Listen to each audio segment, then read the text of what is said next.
novos ônibus da Real Bus, equipados com DVD, toalete, Wi-Fi, carregador para celular, elevador para cadeirante, ar-condicionado, poltronas em couro e muito mais para o seu conforto. Viaje com segurança e pontualidade em novos horários. Real Bus, transportando vidas e sonhos. Graças a Deus, estamos iniciando mais um programa Opção para a Vida nessa belíssima manhã de segunda-feira, começo de dia, início de semana, hoje 15 de agosto. Espero que vocês que estão conosco tenham sabido celebrar bem aquela homenagem merecidamente que o seu pai certamente sentiu-se honrado por ter sido presenteado pelo filho que Deus lhe deu. Hoje celebra-se também o Dia do Solteiro e Dia da Informática. Eu quero, nessa oportunidade, lembrar a todos que estão conosco que a vida do solteiro é importante, mas todos os solteiros certamente sonham em um dia estabelecer ou constituir um lar, uma família.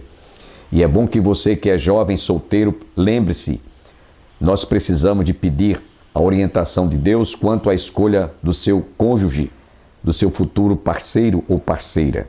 Muitos jovens hoje vivem uma vida completamente sem esse viés e procuram às vezes amar ou constituir uma família sem compromisso, sem responsabilidade, porque muitos optam pela sua escolha, pela aparência, pela formosura.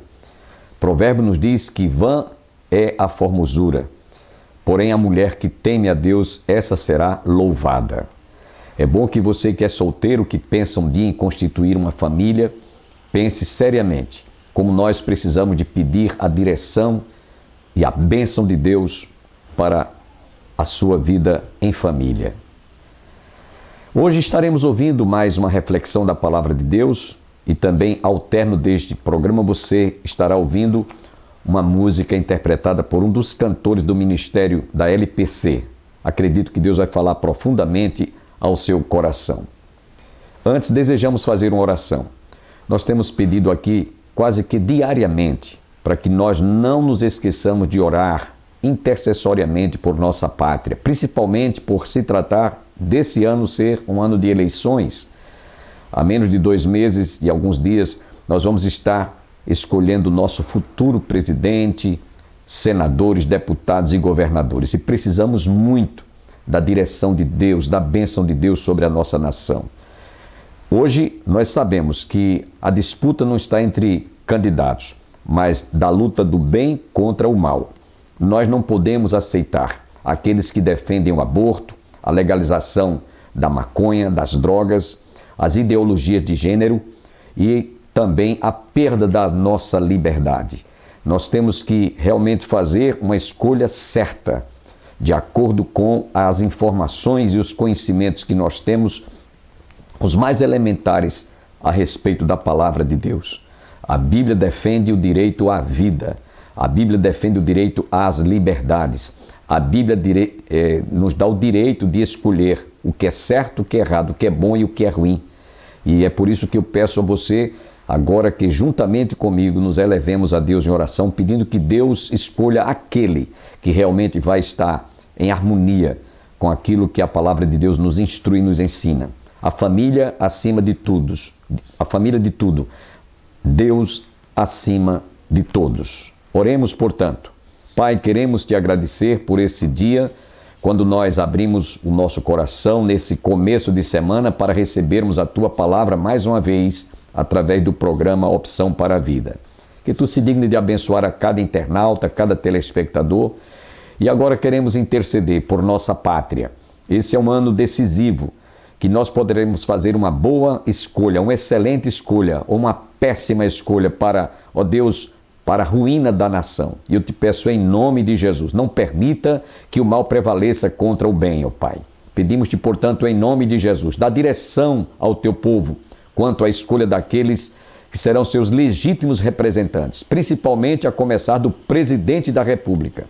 Abençoe, portanto, a nossa nação brasileira. Não permitas jamais que essa bandeira verde e amarela ela se torne vermelha ou banhada de sangue. É o que eu te peço, agradecido desde já, em nome de Jesus. Amém. Fiquemos com a primeira parte desta mensagem. Esta reflexão, eu creio que vai falar profundamente ao seu coração.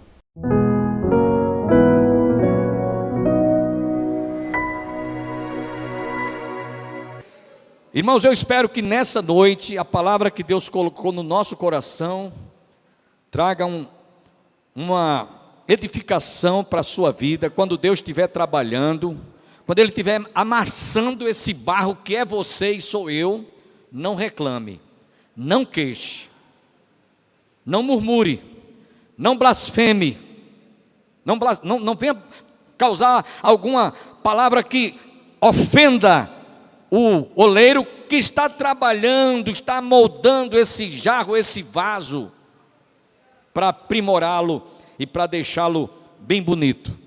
Amém, meus irmãos? Jeremias, considerado um dos profetas maiores, ele foi levado para o exílio babilônico.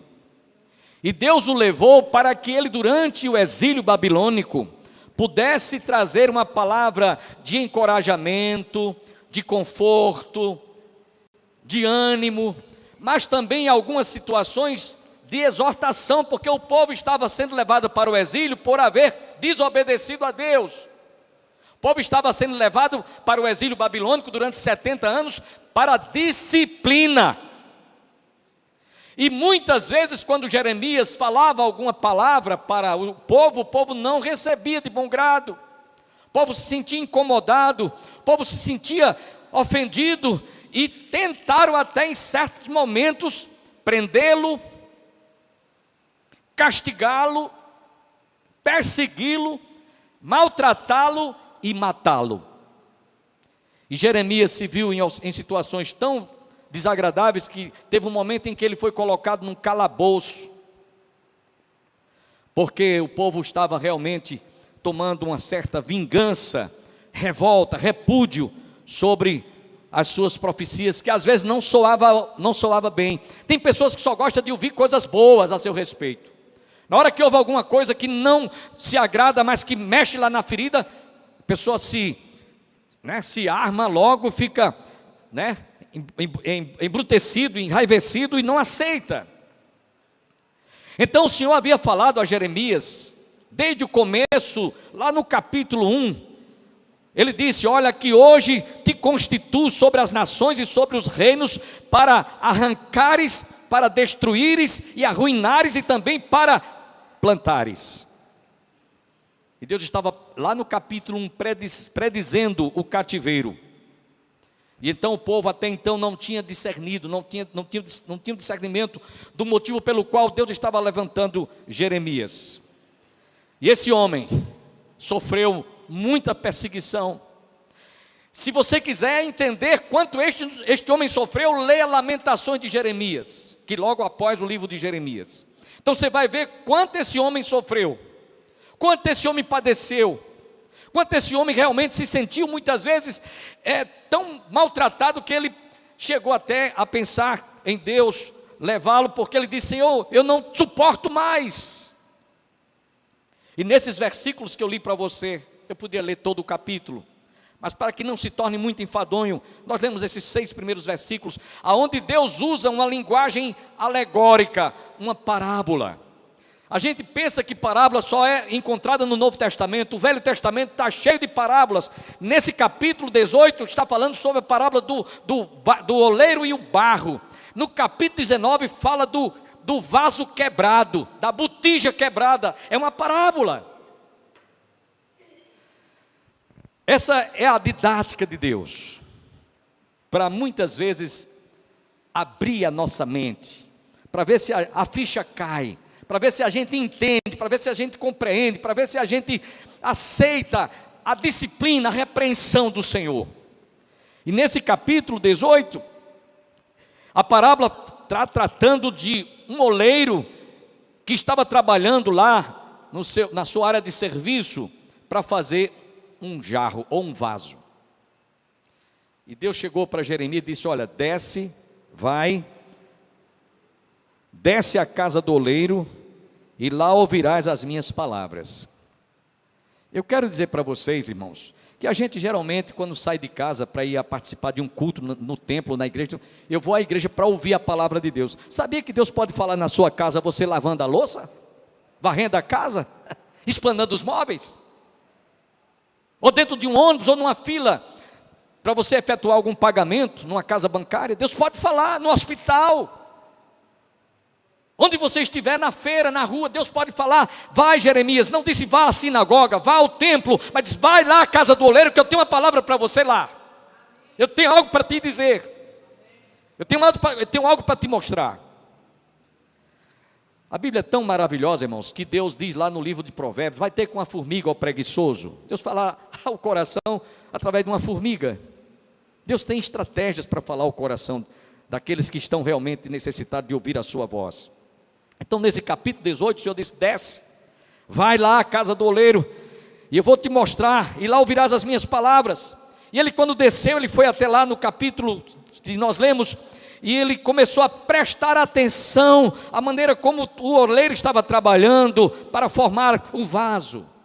Ele percebeu que enquanto ele estava fazendo, havia duas rodas. Uma é como se fosse antigamente aquelas máquinas de costura que a costureira ficava com o pé lá, né, para que a roda ficasse. Então era mais ou menos aquele trabalho manual, artesanal, que o oleiro estava fazendo com o pé e com a mão para preparar o barro que estava sendo moldado, trabalhado. E enquanto ele estava fazendo, uma parte caiu, quebrou-se, e ele refez tudo de novo. É isso que nos diz aqui: então veio a mim a palavra do Senhor: não poderei eu fazer de vós como fez este oleiro, ó casa de Israel?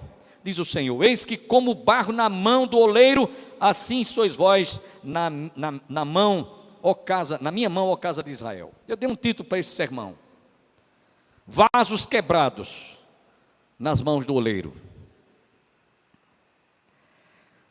É bom nós lembrarmos, meus irmãos, que lá no livro de Gênesis, logo no iniciozinho de Gênesis, no capítulo 1, verso 27, e capítulo 2, nós encontramos Deus fazendo o homem artesanalmente, falando com suas próprias mãos, um boneco de barro. E o Senhor disse: façamos o homem conforme a nossa imagem e semelhança, e soprou nas suas narinas o fôlego da vida, e o homem passou a ser alma vivente. Então, nós somos esse barro, eu e você. Tanto é que quando nós fechamos os olhos, os nossos familiares providenciam o nosso sepultamento. Nós vamos ser devolvidos ao pó, como diz a palavra de Deus: a matéria volte ao pó como era, porém o espírito volte a Deus que o deu. Então nós somos feitos do pó, somos barro. E o oleiro, quando estava trabalhando com esse barro, que deu a melhor forma, mas ele se quebrou. Eu queria que nós pensássemos, meus irmãos, quando nós fomos criados conforme a imagem e semelhança de Deus, perfeitos como Deus, porque antes da queda, nós éramos feitos à imagem e semelhança de Deus, em santidade, em volição, em vontade, em tudo, em obediência. Porém, quando nós, através dos nossos pais, desobedeceram-no, então ali esse vaso quebrou-se. Esse barro que Deus havia feito o homem do pó, quebrou-se ali na queda, lá no Éden. Meus irmãos, foi isso que Deus estava começando a falar através de Jeremias, para que ele entendesse que realmente a casa de Israel, para quem ele estava falando, também tinha esse aspecto que ele mostrou desde a criação. A mensagem para Israel era dura, mas diz um ditado popular que portador não merece pancada. Então, mesmo ele sofrendo, ele estava numa missão de dizer o pecado do povo, a desobediência, a rebeldia. O povo havia se rebelado contra Deus, no caso Israel, por isso que foram levados para o exílio babilônico. Como também quando os nossos pais caíram, é como se o vaso quebrasse lá no Éden. E Deus providenciou já ali, desde o Éden, promessas messiânicas. Da semente da mulher haveria de nascer aquele que haveria de esmagar a cabeça da serpente. E aí, meus irmãos, nós vemos que depois da queda, o homem separou-se de Deus, o homem distanciou-se de Deus, o homem desprezou a Deus e passou a adotar e adorar a outros deuses com D minúsculo, que não era o Deus de Israel, que não era o Deus que o criou conforme a sua imagem e semelhança. O Senhor disse que ele, quando estava lá, Jeremias, quando estava vendo o oleiro trabalhando, ele disse: vede que eu assim também farei a casa de Israel. No capítulo 19, como eu disse há pouco, nós encontramos uma outra parábola, onde Deus estava mostrando a Jeremias que ele tinha quebrado uma botija. E aí, meus irmãos, nós queríamos mostrar que esses símbolos, oleiro, barro, botija quebrada, é a história da humanidade. É a minha história, é a sua história, é a história de todos nós. Porém, nós vemos que Deus providenciou, assim como Ele providenciou a Jeremias para falar à casa de Israel, o Senhor também providenciou através do seu Filho, conforme vemos lá no livro de Hebreus.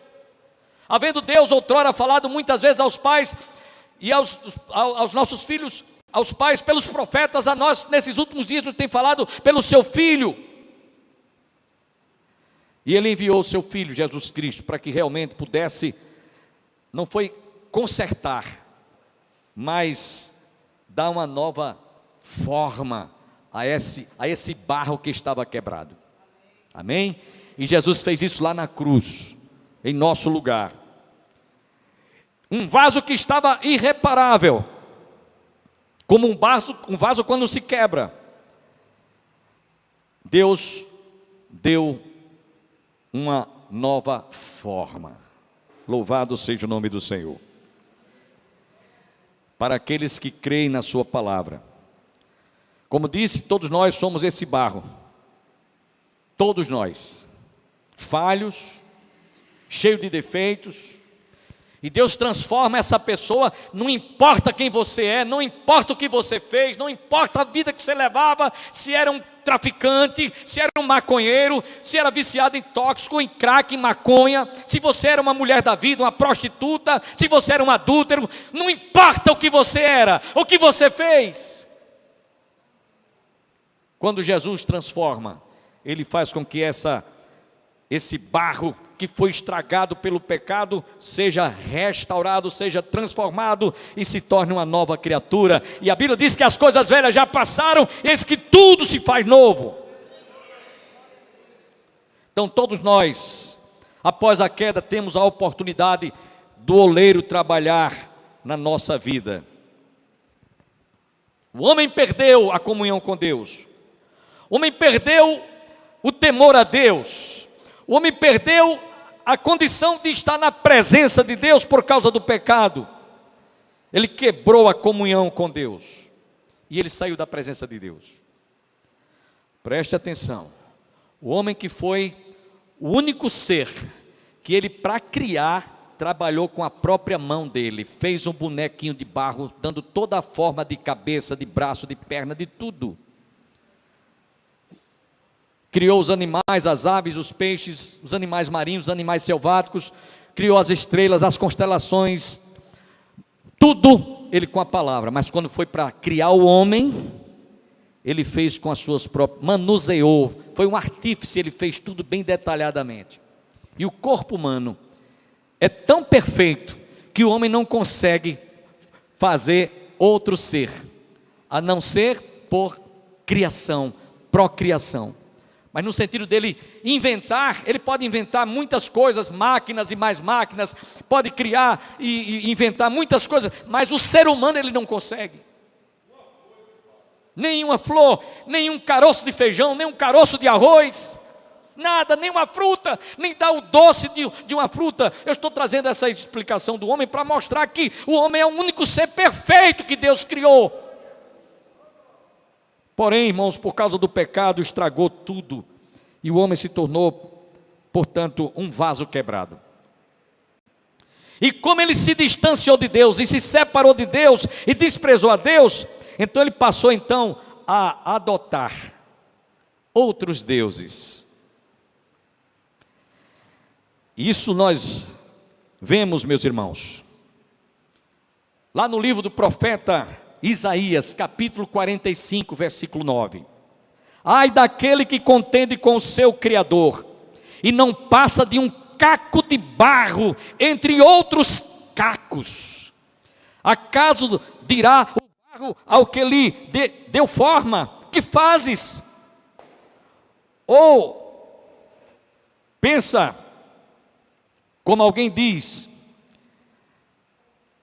a tua obra não tem alça? Ou seja, muita gente quer discutir com Deus, porque Deus não resolveu o problema lá no Éden, porque Deus não matou logo a serpente ali, o diabo, Satanás, e estava resolvido o problema. Não!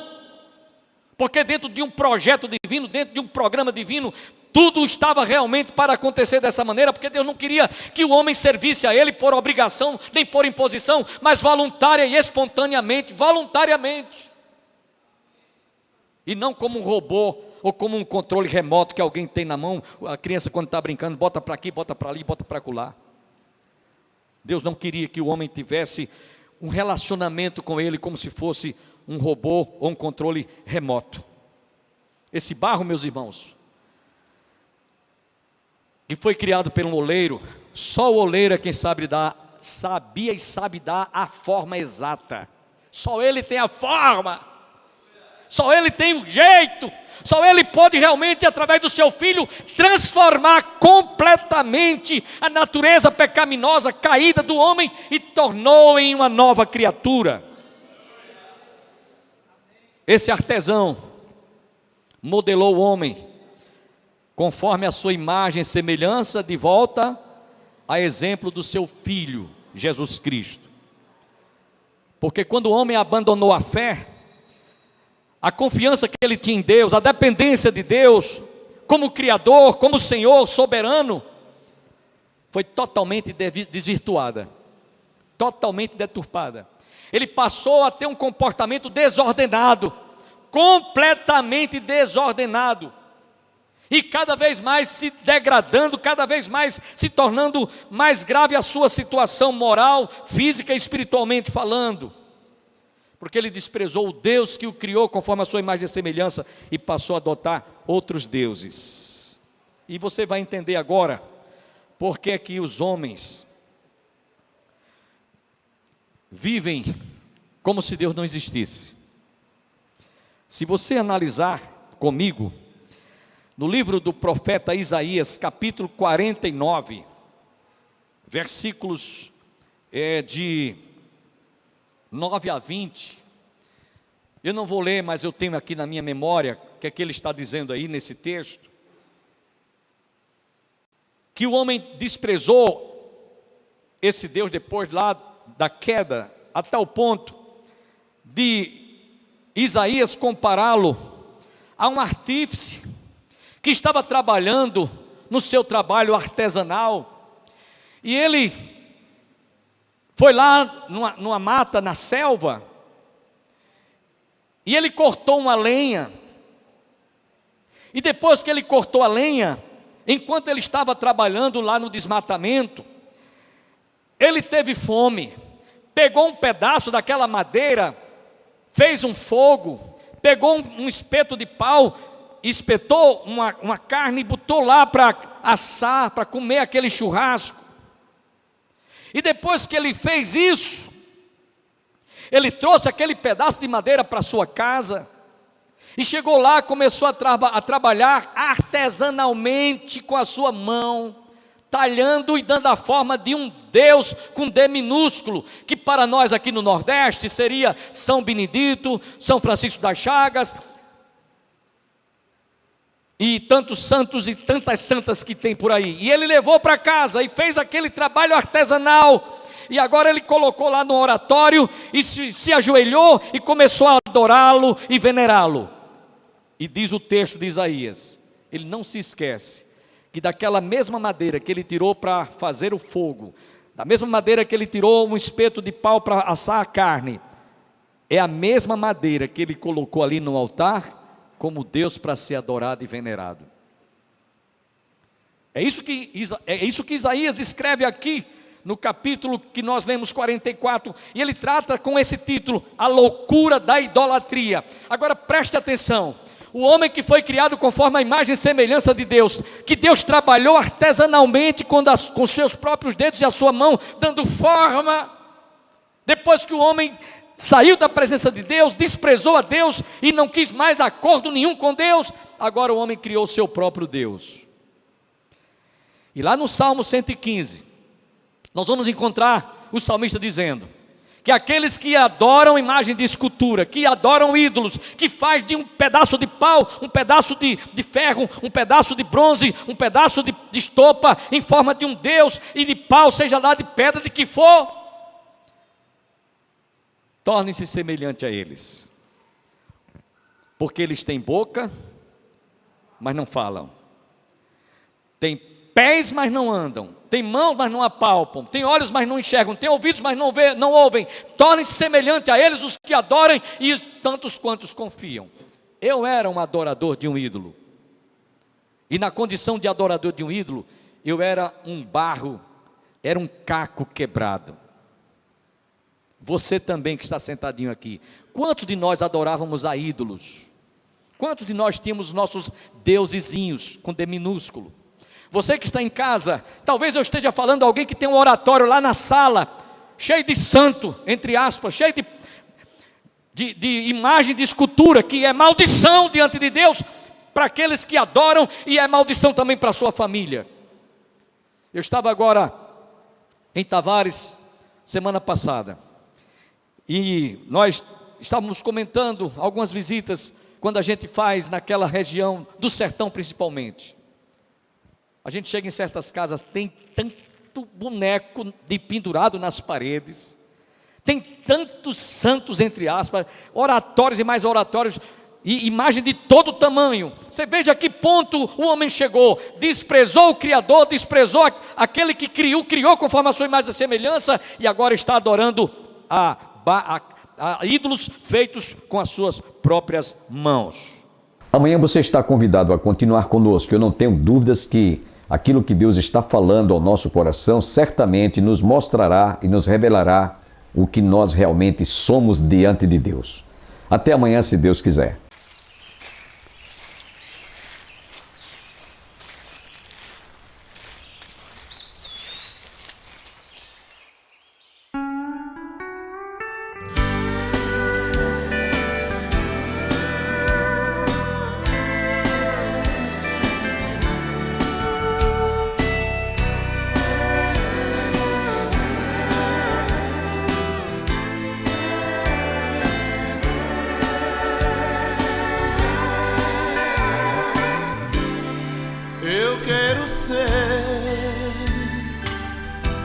Senhor amado,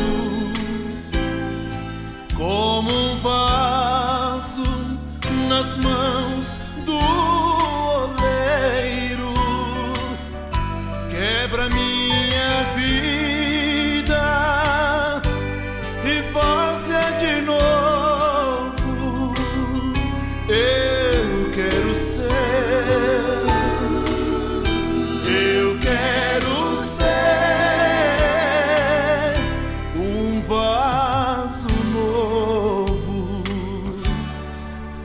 Teu querer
meu ser, faz de mim